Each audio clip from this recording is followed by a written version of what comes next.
You know, and he overthrew them, but now here are their rulers, and this is what he's going to do with them. Go ahead and read on. That wrought miracles before him, with which he deceived them that had received the mark of the beast and them that worship his image. Go ahead. These both were cast alive into a lake of fire burning with brimstone. So now there goes Babylon, and there goes his rulers as well. You know, you got the secular ruler, he put them in the fire. Then you have the religious ruler, he put him in the fire. Let's go now to Luke chapter 21. So now that was the end of the Roman Empire. He done knocked it off and put the rulers in the fire. Let's go to Luke chapter 21. And we're going to pick it up at verse 20. Because I'm going to bring Israel into the picture here. And there's a reason that I'm bringing Israel in the picture. Because you need to understand where Israel is. Luke chapter 21 and began reading at verse 20. 21 and 20. Because I'm going to tell you the truth, most people don't understand where Israel is. We understand it. You understand? But most people do not understand where the nation of Israel is.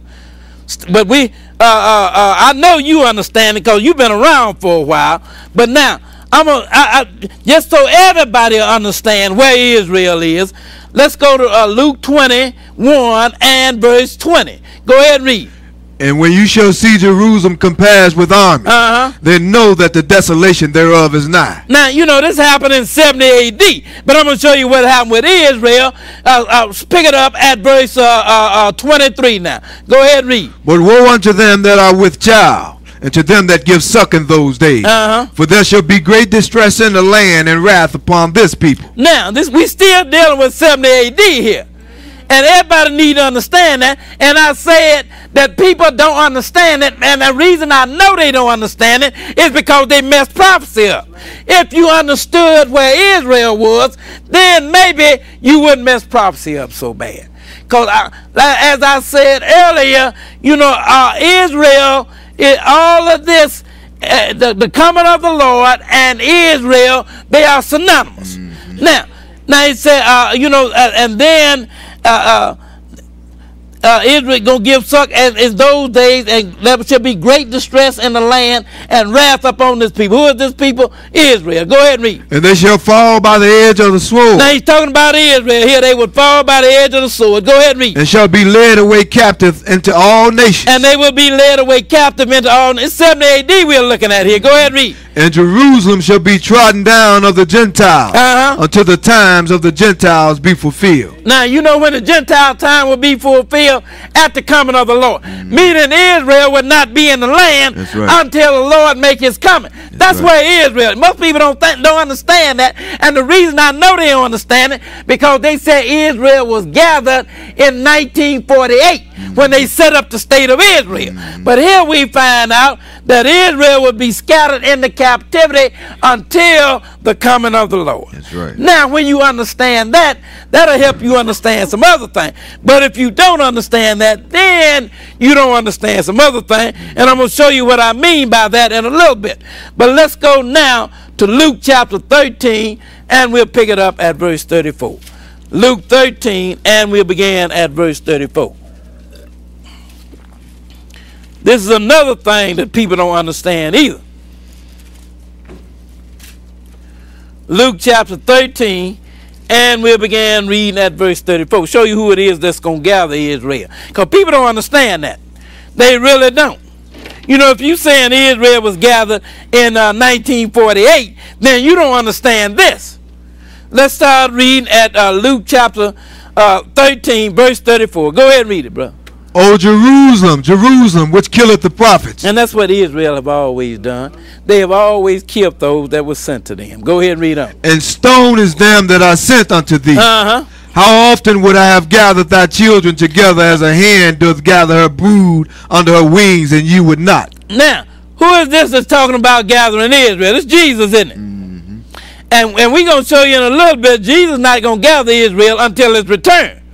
So now, Jesus said, how often I would have gathered them, but you would not be gathered. Go ahead and read on. Behold, your house is left unto you desolate. Now, what is the house that's left desolate? It is the land. Because right. When Israel got scattered, then the land was left in desolation. So now your house is left unto you desolate. Go ahead and read. And verily I say unto you, you shall not see me until the time come when you shall say, blessed is he that cometh in the name of the Lord. What time is that? That's at the coming of the Lord, that's isn't right. it? So that's when Israel going to be gathered then at the coming of the Lord, that's right?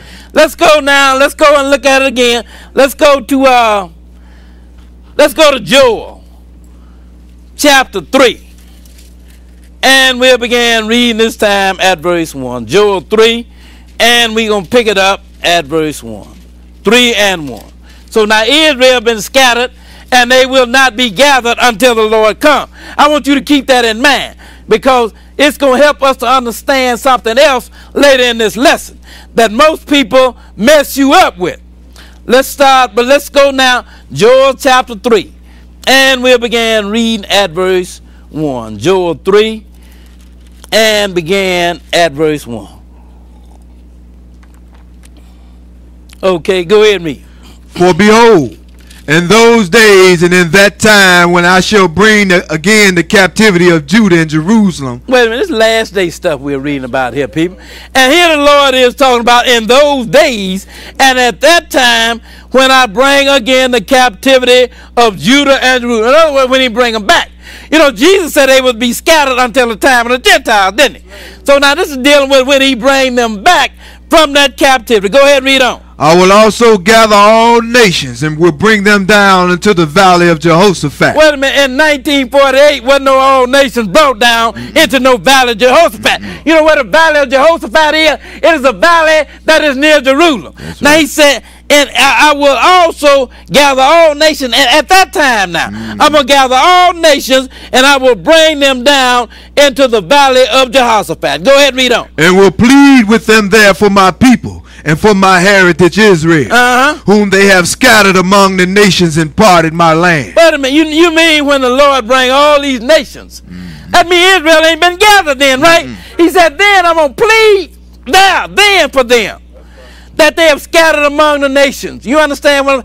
That's when I'm going to plead for them. When I gather all nations to bring them down into the valley of Jehoshaphat. Start reading now. Skip down to verse 9. Go ahead and read. Proclaim ye this among the Gentiles. Prepare war.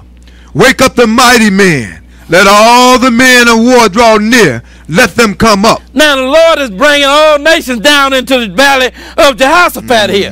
That is what he's doing. Now he said, bring all the mighty men down into this valley. Let them come up. Let them draw near. Go ahead and read on. Beat your plowshares into swords and your pruning hooks into spears. And wait a minute, and when you show up, I want you to be armed. Yeah. Don't even bother about trying to feed nobody. You know, whatever you were using to make farming equipment with, don't even bother with that anymore. Arm yourself. I want everybody armed. That's right. And that is why the nations are arming themselves today. If you look at it, that is all the nations are doing. They're arming themselves. Even the little nations, they're arming themselves. Everybody is arming themselves. Why? Because it is almost time for the Lord to call them down into the valley of Jehoshaphat here. You know, nations doing stuff and don't understand why they're doing it. Because it is time for this to happen now. You understand what I'm saying? So this got to be fulfilled. So all nations got to come up and they must be armed. Go ahead and read on. Let the weak say I am strong. And even let the little weak nations say that I am strong. And you see that too, don't you? You know, these little small nations, you see them flexing, don't you? Talking about what they'll do to somebody. You know, you ain't got much more than 22, but yet you talking you strong, and you ready to do battle. You understand what I'm saying? Right. That's what the Lord is talking about. Let the weak nations even say that I'm strong. Go ahead and read on. Assemble yourselves and come, all ye heathen, and gather yourselves together round about. Thither cause thy mighty ones to come down, O Lord. See what the Lord said? Assemble yourselves and come, all ye heathen, gather together doesn't cause thy mighty ones to come down. Go ahead, read on. Let the heathen be wakened and come up to the valley of Jehoshaphat. Now he said, let these nations be wakened and let them come up to this valley of Jehoshaphat. Go ahead, read on. For there will I sit to judge all the heathen round about. Now the Lord said, there I'm going to sit to judge all of these